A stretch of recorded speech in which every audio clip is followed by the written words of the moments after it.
오늘 말씀은 강권적 은혜라는 말씀입니다. 오. 내가 오늘 설교에 이 얘기를 하려고 했는데 어떻게 찰떡같이 이런 이미지를 썼는지 기가 막히네. 역시 전도사 짬이 달라요. 네, 오늘 딱 저 얘기를 합니다. 네, 물에 들어온 손에 대한 얘기를 좀 하려고 해요. 또 깜짝이네. 내가 얘기를 했나? 자, 오늘 말씀엔 비유예요. 이건 하나의 비유를 예수님께서 들려주신 겁니다. 이 비유에는 잔치를 연 잔치의 주인과 그리고 잔치에 초청된 3명의 사람과 잔치에 초청된 적이 없는데 잔치로 들어오게 된 사람들로 구성되어 있는 스토리입니다. 이 이야기를 아주 간단하게 해보면은 이렇게 좀 쉽게 풀 수 있어요. 아무래도 성경을 읽으면 확 눈에 안 들어오잖아요. 쉽게 표현하자면 이르되 어떤 사람이 큰 잔치를 베풀고 많은 사람들을 막 초청해요. 근데 유대 사회에서는 잔치라는 것이 되게 흔한 거거든요. 쉽게 말하면 파티예요, 파티. 그러니까 우리가 친구들을 이렇게 집에 초대하잖아요. 그렇죠? 뭐 집들이나 우리나라에서 좀 크게 하는 파티라고 하면 집들이지만 서구 문화 안에서는 파티를 되게 많이 하잖아요. 유대 문화도 파티를 많이 합니다. 그러니까 초청을 해서 먹고 마시고 대화하는 거예요. 대화하는 걸 워낙 좋아하는 문화입니다. 유대 문화도. 그런데 유대 문화는 내가 파티를 할 거야, 잔치를 할 거야 라고 하면은 미리 고지합니다. 우리 언제 몇 시 몇 분경에 우리 집에 와서 이러이러한 컨셉에 우리 같이 잔치를 해보자 라고 했어요. 그리고 그거를 이제 뭐 길면 한 달, 짧으면 몇 주 동안, 며칠 동안 준비할 거 아니겠습니까?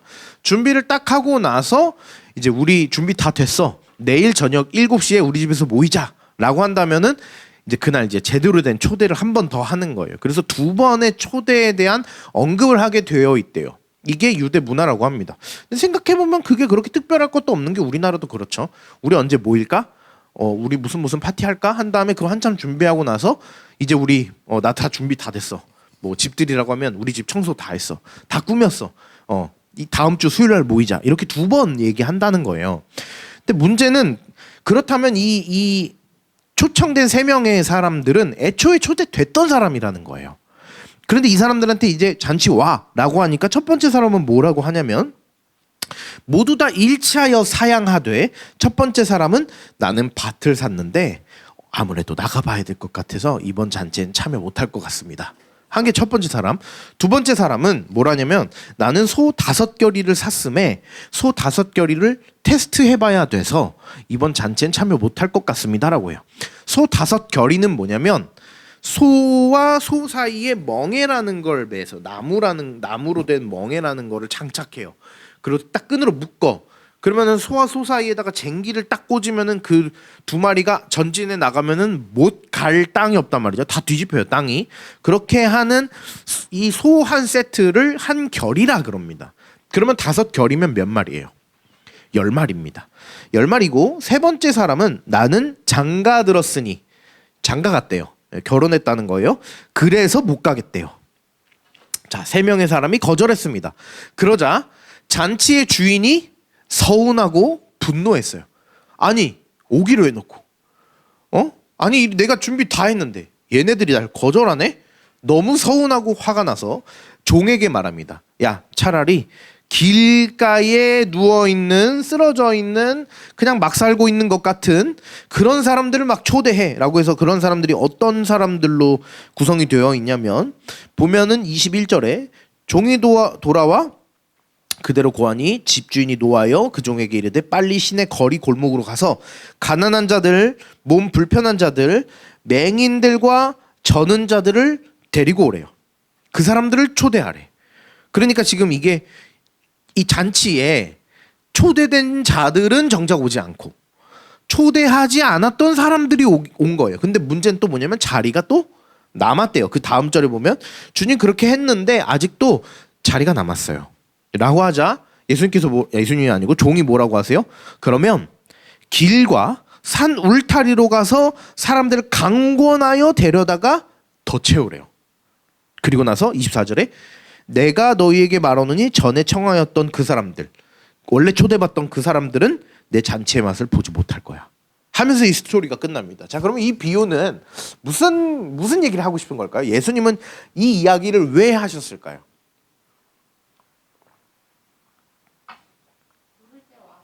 부를 때 와라. 좋은 말 할 때 부를 때 와라. 아주 맞는 말이에요. 또 조금 더 뾰족하고 명확하게 조금 이 비유가 여태까지 계속 누가복음을 같이 살펴봤잖아요. 예수님은 비유를 한 단어, 한 명의 어떤 컨셉이나 어떤 역할을 허투루 두지 않아요. 다 의미가 있어.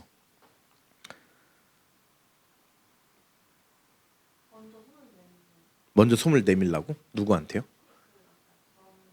그런 사람들한테? 그런 의미? 신박한데요? 네. 또 오케이, 제가 알려드리는 게 낫겠죠. 뭐 질문해봐야 대답 더 안 하실 것 같은데, 이 비유는 하나님 나라에 대한 비유입니다. 구원에 대한 비유예요. 잔치는 뭐냐면 하나님 나라에 초청된 자리를 말하는 거예요. 그러니까 구원받을 자들에 대한 거예요. 예수님께서 이 비유를 든 이유는 하나님의 나라가 오고 있단 말이에요. 지금 예수님께서 이 땅에 왜 왔어요? 십자가를 지시고 누군가를 구원하러 오셨단 말이에요. 그런데 구원을 하려는데 이 사람들이 지금 상태가 어떠냐? 자꾸 핑계대고 거절하고 뭔가 자기가 더 중요하다고 여기는 것에 빠져 있다는 말이에요. 예수님께서 이 지금 유대 사회에 오셔서 이들을 초청하고 있는 거예요, 사실은. 그런데 어떤 사람들은 첫 번째 사람처럼 핑계를 대는 거예요. 나는 밭을 샀어. 두 번째 사람은 나는 소를 샀어. 세 번째 사람은 난 장가를 갔어. 그래서 나는 그 잔치에 못 갈 것 같아. 라고 말하는 거예요. 예수님 보시기에 이 유대 사회의 그 바리새인, 사두개인, 서기관 이런 기득권 무리들이 아마도 그렇게 보였을 것이다 라고 추측합니다. 그럴 수밖에 없어요. 그들의 모습이 시종일관 사복음서에 그렇게 보입니다. 그래서 그들이 예수님의 초청을 거절하는 거예요. 거절했어요. 그리고 나서 예수님께서 그러자 초대하지 않았던 무리들을 채우기 시작하는데 그 사람들이 누구냐? 가난한 자들, 몸 불편한 자들, 맹인들, 저는 자들이에요. 그러니까 즉 우리 눈에 보기에 기득권들과 능력 있는 사람들과 매력 있는 사람들과 실제로 뭔가를 갖고 있는 사람들이 초대되었는데 그 사람들은 오히려 자신들이 갖고 있는 것으로 거절을 해버리고 오히려 저 사람들은 인생을 왜 살까? 불쌍하다. 이렇게 생각할 만한 정말 인생의 나라 끝에 낭떠러지 끝에 있는 것 같은 그런 인생을 사는 불쌍한 사람들을 예수님이 초대하기 시작해요.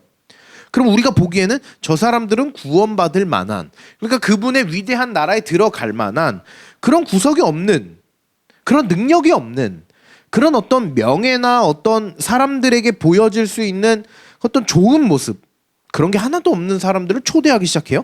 그리고 나서 그 다음 절에 뭐라고 해요?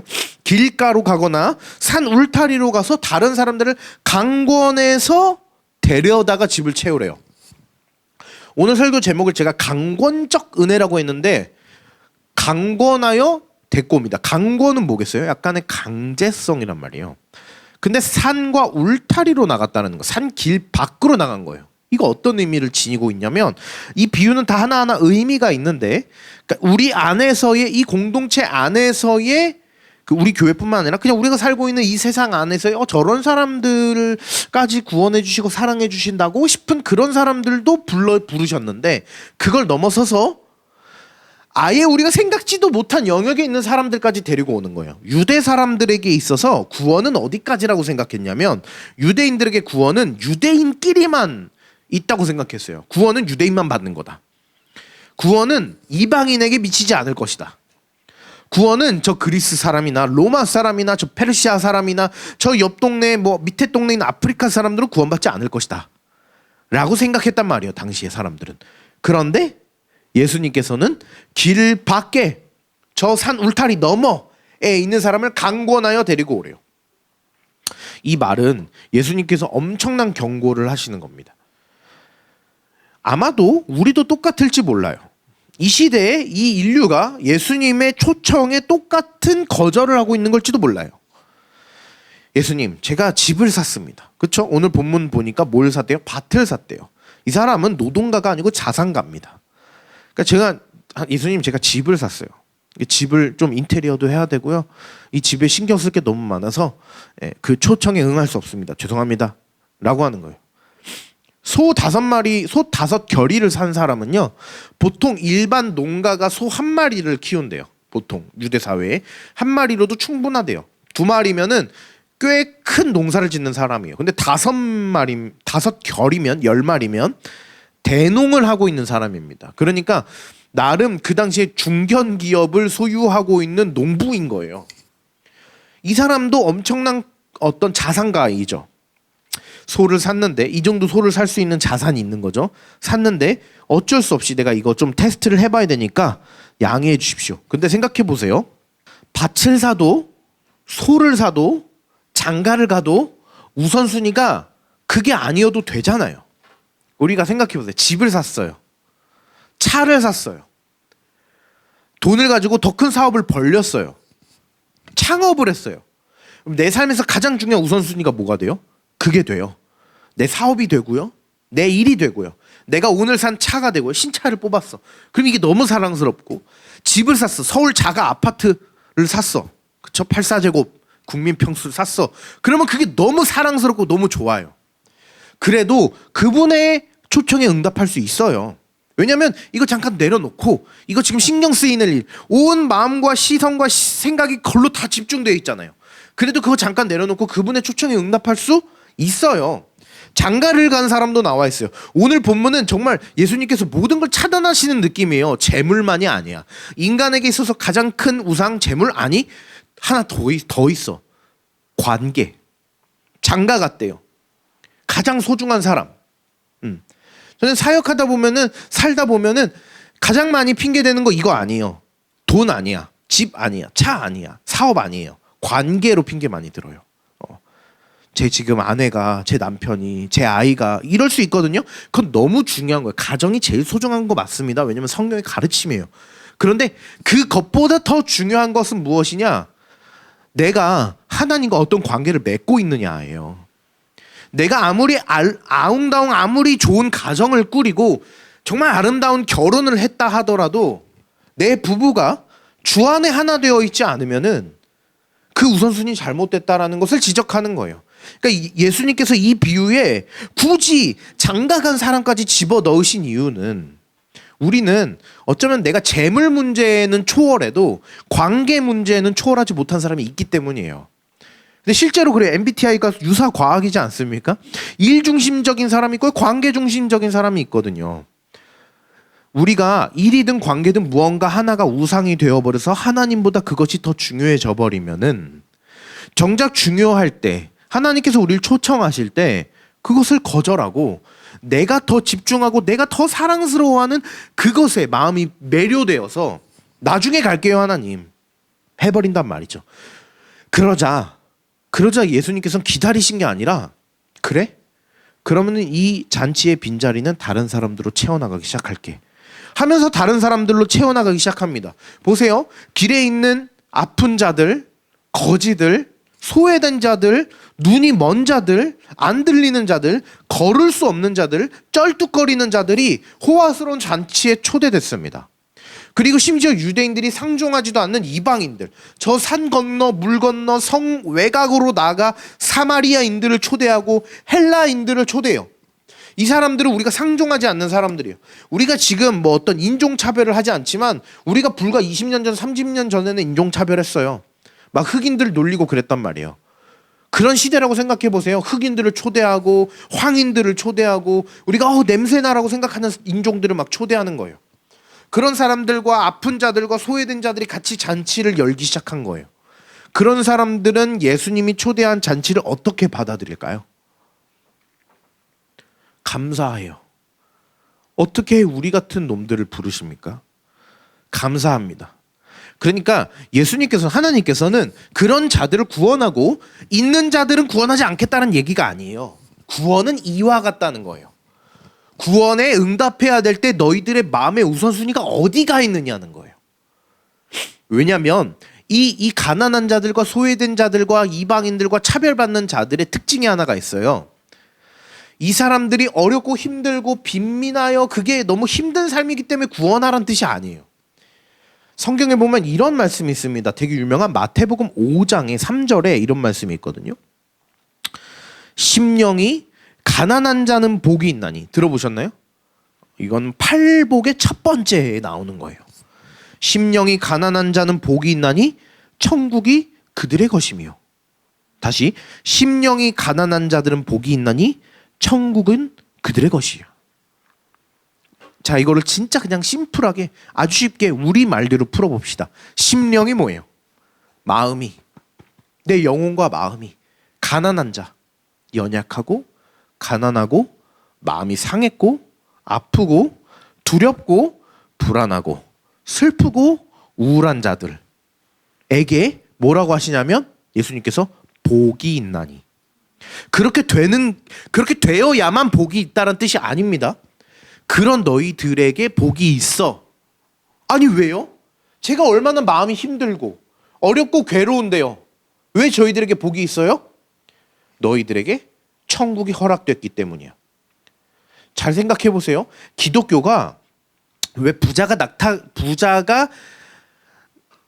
부자는 낙타가 바늘귀에 들어가는 것처럼 천국 가기 힘들다라는 비유를 왜 하셨냐면요. 부자 천국 갑니다. 많은 걸 소유하고 있는 사람들 천국 가요. 그런데 뭐냐면 많은 걸 소유하고 있는 사람들이 내가 가지고 있는 욕망을 더 많이 실현하는 중이기 때문에 그 사람들의 삶의 우선순위가 하나님이 될 확률이 매우 적어요. 그 사람들은 더 원하는 것을 마음껏 누리며 살 수 있는 사람들입니다. 더 많은 걸 욕망해요. 그런데 가난한 사람들은요, 혹은 소외된 사람들은요, 그 사람들은 더 큰 걸 욕망하는데요. 맞아요. 인간의 죄성과 욕망은 똑같습니다. 부자의 욕망함과 가난한 자의 욕망함은 다르지 않아요. 같아요. 그런데 왜 예수님께서는 팔복에서 심령이 가난한 자에게 복을 선포하셨느냐? 그것은 이거 되게 구원의 참 신비로움인데 어쩔 수 없음. 발음 좀 이상해. 어쩔 수 없음. 그들은 마치 절벽 낭떠러지에 있는 존재와도 같은 거예요. 그들은 하나님 없이는 살 수 없는 존재와도 같은 거예요. 그러니까 뭔가 가지고 있다면 내가 주님 없어도 천국이 없다고 해도 내가 여기서 다 누리고 있는데 아유 뭐 그런 거 뭐 있어도 좋고 없어도 좋고 이래도 그만 저래도 그만이죠. 그런데 심령이 가난한 자들은 하나님 외에는 붙들 수 있는 것이 없습니다. 이건 굉장히 현실적인 문제인데요. 교회에 가면 심령이 가난한 자들이 많이 모여 있습니다. 왜요? 주님 말고 붙들 수 있는 것이 없기 때문이에요. 예, 중독자 사역을 하면서 제가 많이 이제 알게 된 것인데, 중독자가 어떻게 하나님의 은혜를 많이 받냐면 주님 말고는 나를 회복시킬 수 있는 분이 없습니다까지 갔을 때 비로소 바닥을 치면서 내 삶에 나를 구원할 수 있는 존재가 없구나라는 걸 깨달았을 때, 돈도 아니요 뭐 어떤 세상이 말하는 대단한 것 하나도 없이 하나님 말고는 없구나라는 걸 깨달았을 때, 그것이 내 인생에서는 바닥이지만 그것이 은혜가 되어서 마치 심령이 가난한 자는 복이 있다라고 선포된 말씀이 곧 나의 말씀이 되어서, 그래서 생각해 보세요. 삶이 평안하고 살만하면 교회 안 나옵니다. 그러다가 사업이 망하거나 인생이 꼬이거나 막 진짜 큰일 났네 싶은 사람들이 교회 나와요. 갑자기. 그럼 갑자기 울면서 기도 제목을 말하죠. 지금 제 삶이 이래고요, 이렇고 저렇고요. 예수님께서 그거 아시는 거예요. 그 자들에게 복을 선포하시는 거예요. 삶이 비천하고 고단하였을 때 찾아오는 복이 있거든요. 그때 주님을 붙듭니다. 그럼 이거 되게 역설적으로도 이렇게 말할 수 있어요. 주님을 찾지 않는다면 고난이 찾아온다는 말이기도 해요. 고난이 찾아오면 주님을 찾거든요. 그러면 제일 좋은 건 뭐겠어요? 고난도 받지 않고 주님을 찾는 거겠죠. 그게 됩니까? 그거 잘 안 돼요. 인간 아주 얄팍하고 아주 교만하고 아주 완악하여 배부르고 등 따시면 주님 찾지 않습니다. 배가 부르고 등이 따시면 힘들었던 시절을 기억하지 못해요. 주님께서 삶에서 적절한 때에 고난을 주시는 이유는 적절한 때에 뒤통수를 툭툭 치시는 겁니다. 돌아오라고. 그것이 역설적으로 복이 있나니인 거예요. 오늘 본문은 그런 사람들에게 구원을 주시겠다는 게 아니라 하나님 나라에 찾아오는 인간들의 습성이 그렇다라는 걸 지적하는 거예요. 집이 생겼어요. 밭이 생겼어요. 소가 생겼어요. 사업이 확장돼요. 내가 원하는 삶을 더 열심히 영위하고 있어요. 그렇게 되면 어떻게 돼요? 내 삶의 모든 우선순위가 거기로 집중되어 주님을 따르고 주님을 믿기를 거절하는 존재가 되어버려요. 우선순위가 그렇게 돼요. 관계까지도 그래요. 그런데 길거리에 나앉아 있는 사람들은 주님의 은혜 말고는 붙들 수 있는 게 없어요. 그분이 나를 초대해 주신 것만으로도 감사해요. 그래서 우와, 이렇게 대단하신 분이 나를 이 집에 초대해 줘서 이런 진수성찬을 먹게 해주시다니 이것만으로도 너무 감사합니다가 되는 거예요. 그런데 이 본문이 구원에 대한 것이라서 한 가지 걸리는 부분이 하나가 있어요. 뭐냐면 오늘 본문에 오늘 이 설교의 이미지를 한나가 이렇게 했는데 제가 이게 딱 맞다고 했던 이유가 뭐냐면 오늘 본문은 천국에 대한 얘기라고 했죠. 구원에 대한 이야기예요. 근데 주님께서 구원을 하시려고 하는데 우리가 거절할 수 있는가? 그러니까 그분이 하나님의 나라로 우리를 초대하시는데 그 초대장을 우리가 거절할 수 있는가? 여러분 어떻게 생각하세요? 오늘 본문은 그냥 신앙생활 혹은 도덕적인 삶으로 바라보면은 어렵지 않은 본문이에요. 근데 오늘 본문은 사실 천국으로 부르시는 초청에 대한 말씀이거든요. 하나님께서 천국으로 우리를 초청하실 때 우리가 그 초청장을 거절할 수 있냐는 거예요. 여태까지 기독교 역사상 이것에 대해서 굉장히 많은 갑론을박이 있었습니다. 주님의 은혜를 거부할 수 있는가? 주님의 은혜를 거부할 수 있다고 한다면 우리의 거절에 대한 능력이 주님의 초대보다 더 센 거 아니에요? 그럴 수가 있나요? 주님은 신이고 우린 인간인데 주님이 우리를 끌어다가 잔치 자리에 앉히시면 앉히는 거 아니에요? 제가 소가 5결이가 생겨서 멱살을 퍽 잡고 잔치 자리에 딱 앉혀버리시면 끝나는 거 아니에요? 신인데 그렇게 하실 수 있어요. 그러니까 오늘 본문은 하나님께서 우리를 초대하셨는데 우리가 거절해서 어쩔 수 없이 우리를 부르지 못하셨다라는 내용이 아니에요. 왜냐하면 요한복음 6장 44절에 보면 이런 말씀이 있습니다. 그냥 읽어드릴게요. 나를 보내신 아버지께서 이끌지 아니하시면 아무도 내게 올 수 없으니. 무슨 말이에요? 예수 그리스도께서 아버지께서 보내지 않으셨다면 아무도 내게 올 수 없대요. 그러니까 그분께 초대되고 거절되는 주체자와 주권자 누가 쥐고 있다는 거예요? 하나님이라는 거예요. 그분께서 부르시면 오는 거고 그분께서 부르지 않으시면 못 온다라는 뜻이에요. 은혜는 거절할 수 있는 것이 아닙니다. 어거스틴은 이런 말을 했어요. 어거스틴이라는 옛날에 초대 교부라는 사람이 있어요. 아주 위대한 신학자입니다. 300년대 사람인데요. 이 사람이 이런 말을 했습니다. 인간의 마음에는 하나님으로만 채울 수 있는 빈 공간이 있대요. 부유한 자들은 이 공간을 세상의 것으로 억지로 메우려고 합니다. 그 공허함을 막 채우려고 해요. 그런데 소외된 자들은 그 빈 공간 있음을 처절하게 인지한대요. 그러니까 소외된 자들과 소외되지 않은 자들의 차이점이 뭐냐면요. 아마도 느껴보신 분들이 있을지 모르지만 이 빈 공간을 채우려고 시도하는 다양한 과정들 통해서 중간중간 채워져요. 내가 너무 허해. 친구들이랑 놀았어. 하루 이틀 괜찮아요. 내가 너무 스트레스 받아서 돈을 썼어요. 하루 이틀 괜찮아요. 근데 결국 어떻게 돼요? 계속 마음의 빈 공간 채워지지 않거든요. 그런데 소외된 자들은요. 하루 이틀 괜찮은 것도 할 수 없어요. 그렇기 때문에 오늘 본문은 그 두 가지를 명확히 구별하는 겁니다. 우리 안에 있는 다양한 우상들, 하나님보다 더 사랑하기로 작정한 그 우상들은 우리의 하루 이틀을 괜찮아진 것처럼 착각하게 만들어요. 우리는 그 착각이 얼마나 무서운 줄도 모르고 하루 이틀 괜찮으니 3일 나흘도 괜찮을 줄 알고 영원히 괜찮을 줄 알고 하나님을 거절해요. 그러나 소외된 자들은 그 하루 이틀도 채울 수 있는 능력이 없어요. 그래서 어느 날 찾아온 하나님의 따뜻한 은혜를 온전히 받아들입니다. 그래서 어쩌면 우리의 심령은 가난해야 될지도 몰라요.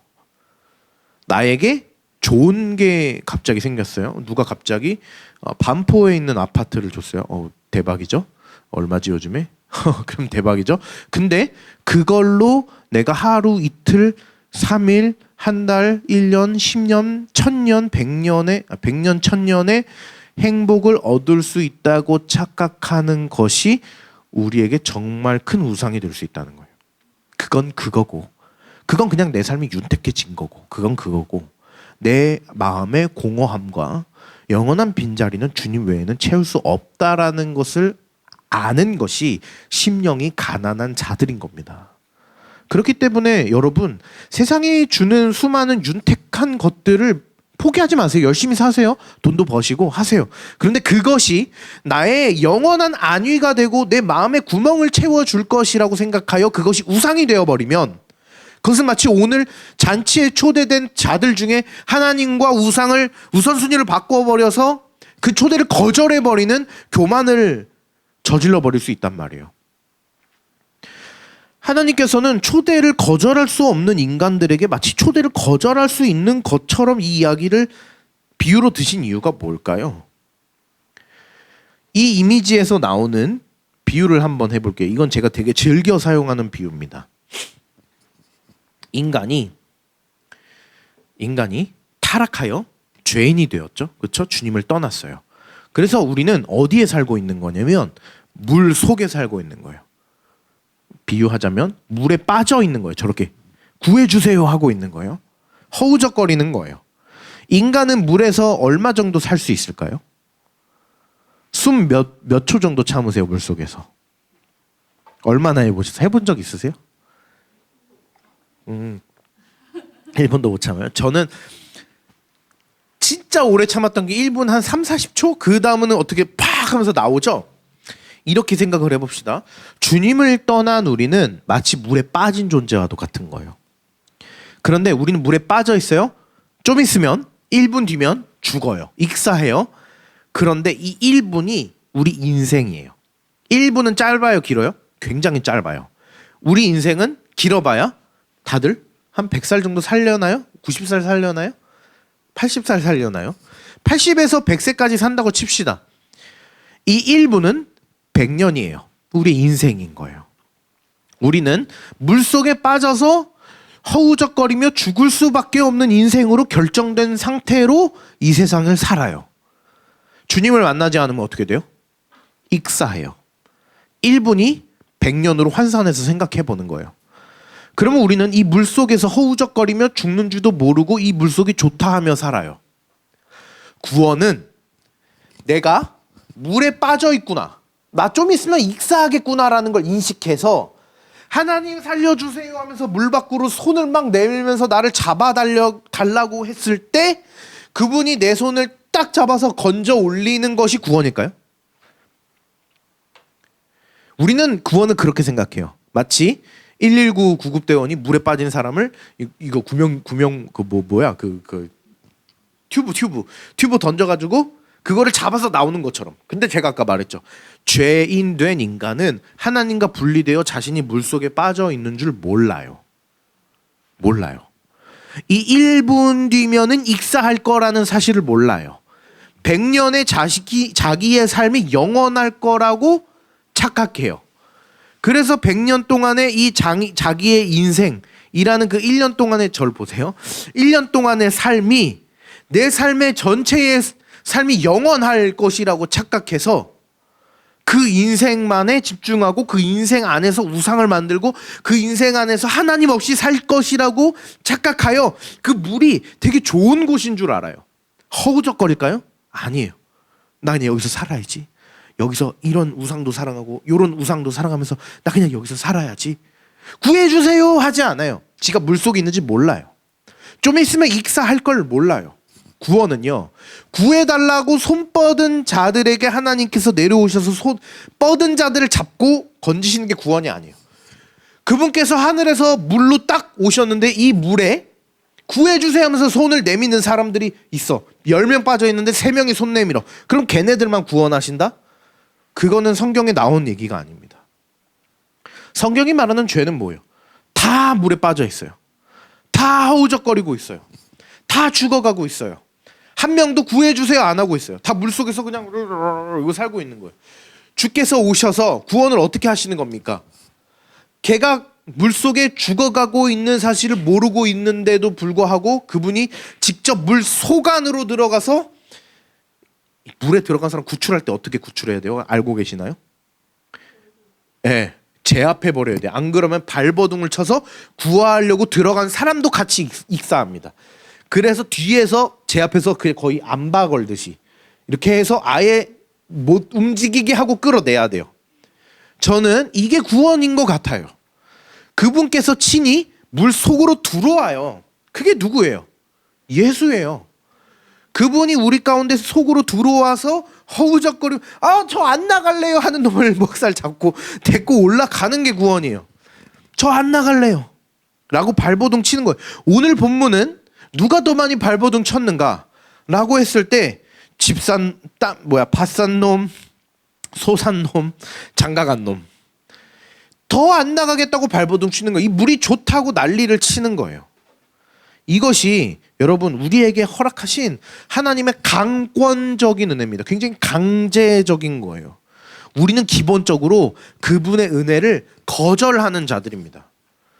거절할 수 있다와 거절한다는 달라요. 우리의 의사는 뭐예요? 거절이에요. 싫은데요? 교회 나갈래? 싫은데? 나는 하나님을 믿어. 너도 하나님 믿을래? 싫은데? 여러분 전도하는 게 왜 어려워요? 우리 인류의 기본 스탠스는 거절이에요. 싫어. 신이 뭔데? 예수님이 뭔데? 그럼 꼭 그렇게 질문해요. 야, 하나님이 선하시면 전쟁은 왜 일어나냐?